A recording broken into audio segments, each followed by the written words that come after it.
Bom dia, boa tarde, boa noite. Vou começar a gravar agora uma sequência de aula que eu tinha começado já há algum tempo. Essa sequência de aulas sobre magia da filosofia. Eu havia começado a falar primeiramente sobre os pré-socráticos. Falei um pouco sobre o passado, sobre a origem da filosofia. Depois eu falei um pouco sobre a mitologia. A mitologia, contei o mito das musas. Falei um pouco sobre o mito das musas, uma visão filosófica. Porque os mitos em si são a origem, né, da filosofia. Porque já expliquei anteriormente que os mitos eles surgiram como narrativas, como um conhecimento oral que as pessoas compartilham entre si, como um senso comum. Um senso comum que tem em si, que contém em si explicações para os fenômenos da vida, para os fenômenos naturais. Então a gente tem na mitologia grega, que é o foco do vídeo presente, a gente tem os diferentes deuses, e os diferentes deuses manifestam diferentes forças da natureza. Então a gente tem o mundo dos deuses, que é o mundo das essências, é onde se originam os fenômenos, e o mundo dos mortais, que é onde os fenômenos eles se manifestam. Eu falei das musas, e agora eu vou contar o próximo mito, que é o mito de Eros e Psique. Esse mito de Eros e Psique é importante lembrar de que a vivência do mito é a sua compreensão. Não basta que a gente tente pegar a parte teórica dele, porque o mito ele se utiliza de alegorias, de metáforas, então é preciso que a gente sinta a essência. Então é preciso que a gente literalmente ascenda ao plano dos deuses, ascenda ao plano das essências, que é exatamente isso que o mito de Eros e Psique vai tentar ensinar pra gente, através da sua história. Porque nós temos a história de Psique que significa alma, então, como sopro de vida, como consciência, como a nossa própria consciência, temos ela como o próprio instrumento de mensuração do universo. O que eu quero dizer com isso? A nossa alma, a nossa consciência é aquela que traz a luz às essências. Então é aquela que traz a luz do plano dos deuses. O plano dos deuses como essência, que é o plano das forças, vai se manifestar e ele vai se utilizar da consciência como projetora. A consciência vai pegar a essência e vai traduzir para uma imagem. Ela vai pegar uma força, uma energia. Essa força, essa energia vai se manifestar através de uma imagem, através de movimento.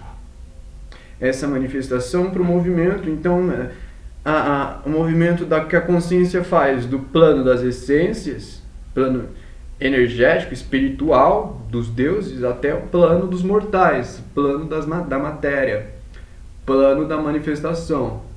Então nós temos aí essa mediadora, a alma, ou a consciência, que é a psique, que faz essa mediação entre o plano físico, das coisas físicas, das imagens, e o plano da essência, que é o plano das forças, o plano dos deuses.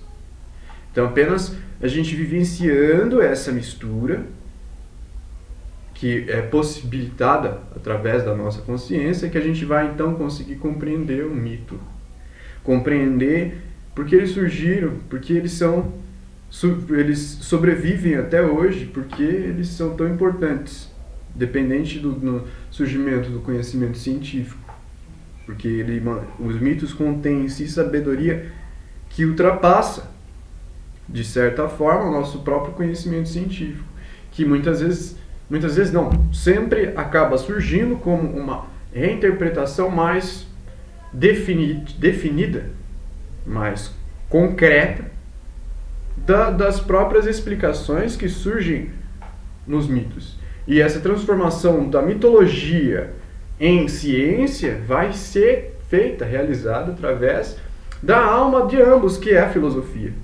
Uma filosofia que vai pegar sabedoria por trás dos mitos de forma bruta, vai interpretar isso, extrair o ouro do mito para conseguir transformar isso numa ciência, transformar num conhecimento mais palpável, mais concreto e com uma possibilidade maior de compreensão, para que a gente possa compreender melhor o que as pessoas no passado entendiam pelos mitos, que não era simplesmente religião, fantasia, mentiras, histórias, mas contém em si a compreensão alegórica de forças volitivas que constroem não só o nosso ser, mas todo o cosmos, toda a realidade à nossa volta.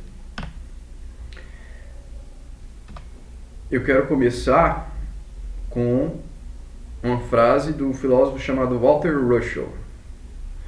Essa frase diz o seguinte: o homem mexendo em suas oitavas baixas de integração corporal é como um homem operando seu motor em marcha lenta, ignorando o fato de que tem marchas mais altas.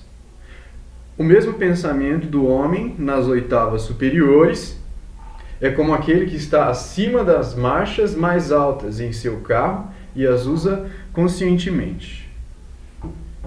Quero usar essa frase para a gente ter em mente, então, o que significa psique nesse mito, como um veículo, como uma alma, como um sopro de vida, um veículo de interpretação da nossa realidade, que ele tem, então, diferentes marchas de movimento, diferentes velocidades.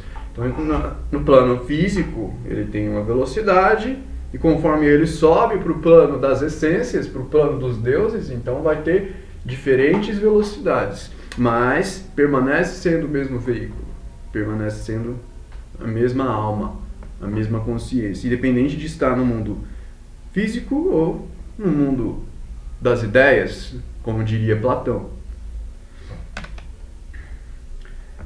Uma revisão básica do mito anterior, do vídeo anterior que eu gravei sobre as musas. Então a gente falou sobre Zeus, sobre o deus Zeus, que representa com a essência, princípio de ordenação cósmica. Zeus é aquele que ordena as coisas, é aquele que vence a guerra, a titanomaquia. Ele vence a titanomaquia e distribui os espólios entre os deuses e ordena o Olimpo e a Terra. Ordena as coisas, ordena o cosmos. Então ele consegue transformar o caos dos titãs em ordem com a criação do ser humano, com o surgimento do homem, do ser humano em si. Falamos também de Mnemosine, como esposa de Zeus, uma das esposas de Zeus. Mnemosine, que representa a memória, é também o rio da memória. Falamos das musas, que representam a inspiração, que vem como oratória, como a história, poesia romântica, música, poesia sagrada, dança, comédia, astronomia, diferentes formas de manifestação da inspiração, que é a própria força que vem do plano dos deuses, utilizando o nosso corpo como um veículo de manifestação. Então vai se manifestar através das musas, que são essas diferentes formas de manifestação do espírito: oratória, história, poesia, música, e assim vai. Falamos sobre um termo chamado aletheia, que significa verdade, coerência entre o que é dito e o fato, desvelamento. Desvelamento por quê? Porque é uma exposição daquilo que estava oculto. É uma exposição daquilo que antes estava oculto, mas através de aletheia se manifesta. Através do desvelamento, através da aparência, vai trazer a correlação que há entre a forma e a ideia, entre a forma e a essência, entre o físico e o espírito. Então é essa correlação que nós chamamos de aletheia, essa ligação que há entre a manifestação da realidade com a ideia que leva aos pensamentos, que gera os pensamentos, ou os pensamentos que analisa a ideia em si.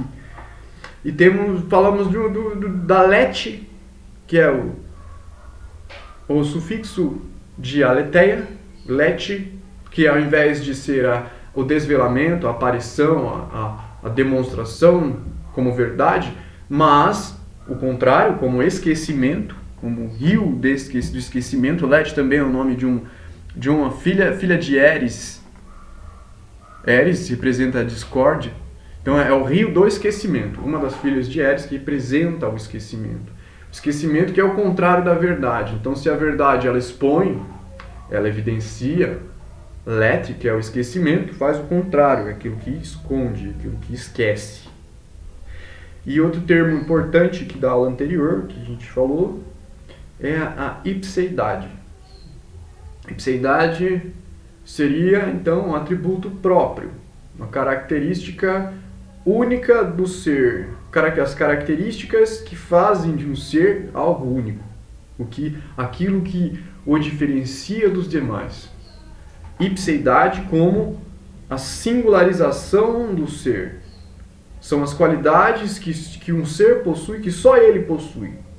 É o único que possui determinadas qualidades. Essas qualidades que o fazem único, então, são a ipseidade. Então, esses foram os termos principais que a gente falou no vídeo anterior, que é bom dar uma revisada para tê-los novamente em mente, de forma fresca, para a gente conseguir ter mais uma visão mais ampla no contexto. Então agora da revisão, eu vou passar da revisão agora para os personagens do mito em questão. O mito em questão, Eros e Psique. Os personagens desse mito são Psique, que é a alma, também é representada como uma borboleta. E é interessante a representação da alma como uma borboleta, porque ela começa como uma lagarta e se transforma para uma borboleta. Ela passa de um estado simples para um estado mais complexo. Então ela é essa metamorfose que faz a transformação da essência para a estética, né? A essência, que é a lagarta, que é a essência da borboleta, né? E a borboleta, que é a estética da lagarta. Então nós temos essa mediação aí que é feita pela metamorfose. Metamorfose que é então representada pela psique. Então conforme a gente vai vendo o mito, vai vendo a história, a gente vai ver que ela vai passando por transformações. E essas transformações são fundamentais para a gente compreender a filosofia e a magia que há por trás da filosofia. Porque magia significa transformar a realidade através dos pensamentos. Então, se eu sou capaz de transformar a minha forma de pensar, os meus pensamentos, então eu também sou capaz de transformar a realidade, porque aquilo que eu penso serve de semente para as minhas ações. Então, tudo que eu faço vem das sementes que são os meus pensamentos. Então, conforme eu transformo os meus pensamentos através do que? Da metamorfose, então eu consigo transformar a realidade, porque eu transformo a minha forma de agir, minha forma de agir perante o mundo. Próximo personagem, Eros. Eros, que é o deus do amor, filho de Afrodite. Eros também é representado como uma serpente terrível em muitas histórias.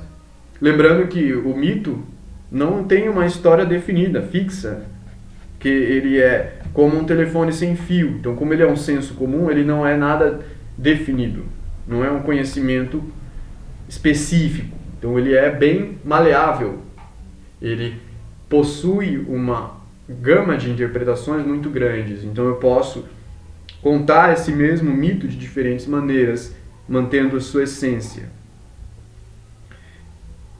Eros, como o amor, não no seu estado de excelência, no seu estado de maestria, mas no seu estado latente, no seu estado instintivo, no seu estado mais bruto. Por isso, Eros, então, é ligado à serpente terrível, uma serpente. Serpente também é ligada às forças do instinto.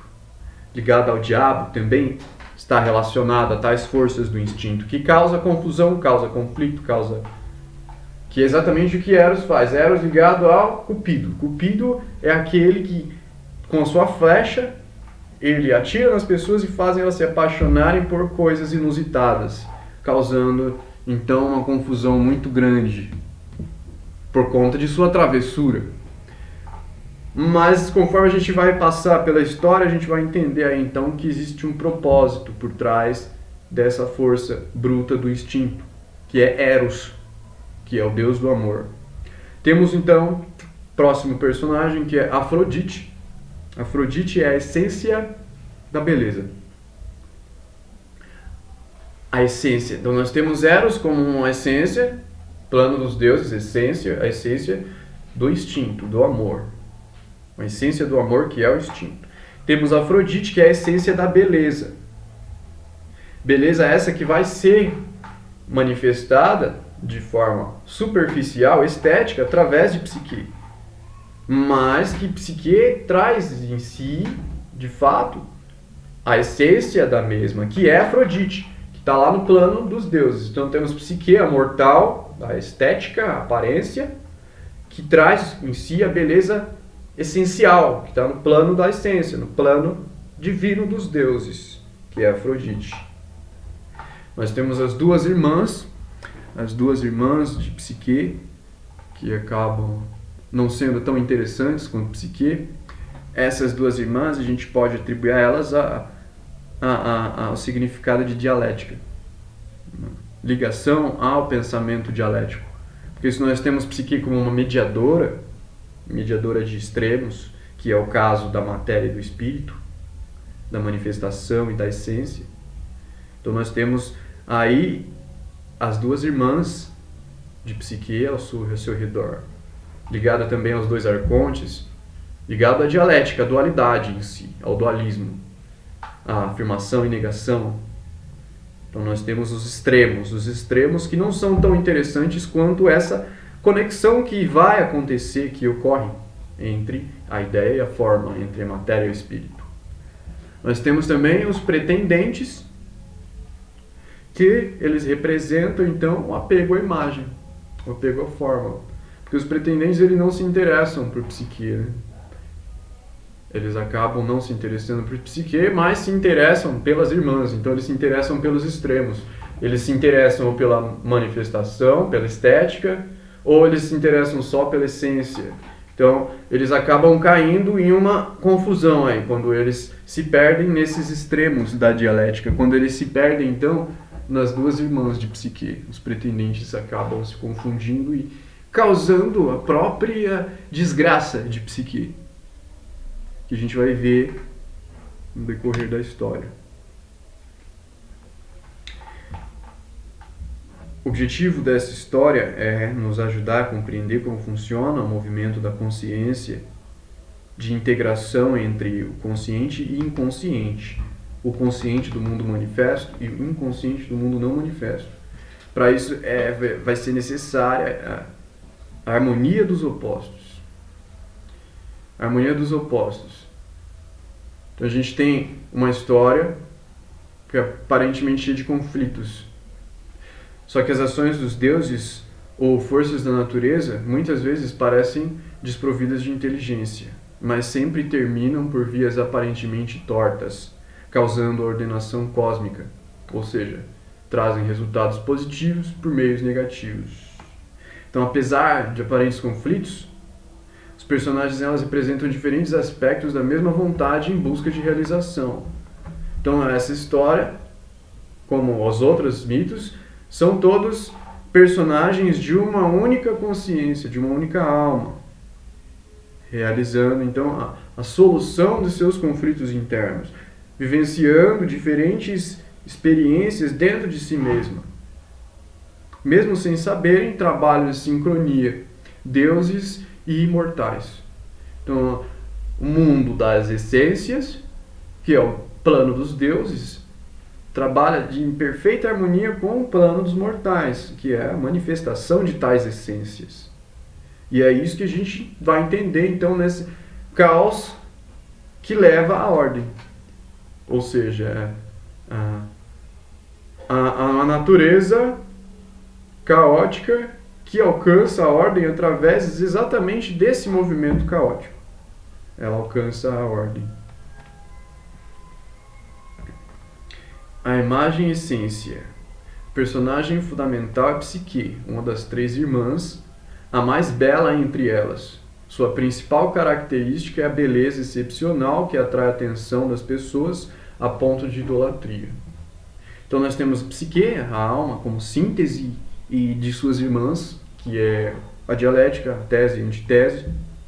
Nós temos essa síntese, que é a beleza mais bela entre elas, mais bela que a tese, mais bela que a antitese. Então nós temos a síntese, que é o resultado da união de ambas, resultado da união dos opostos, que acaba se tornando mais belo do que um dos lados dos extremos.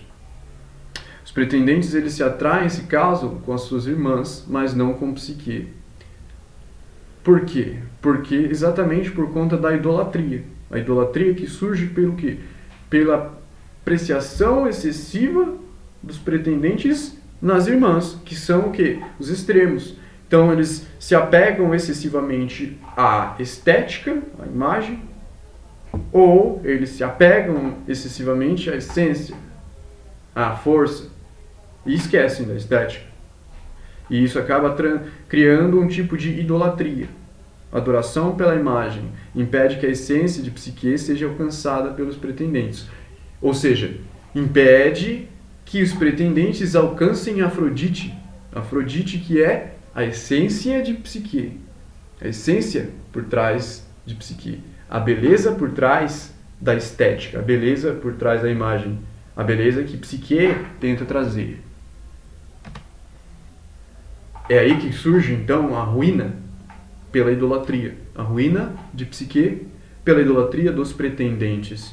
Então, os pretendentes, ao idolatrarem imagem, eles acabam não conseguindo acessar o interior de Psique.